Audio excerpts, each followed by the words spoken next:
Cəlal az yaşıyla meyxanada vəhşi olar. Mənim də kəlmələrim xalçalara naxşı olar. Biri tərk etdi məni, dedim ikinci yaxşı olar. Gəldi zalım qızı ondan da betər.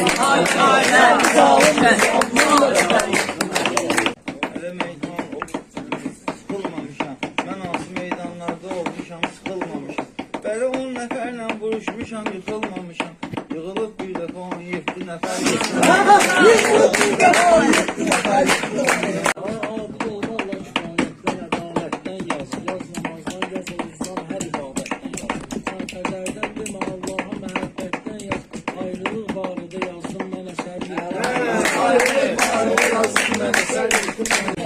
Bakıp gittim ben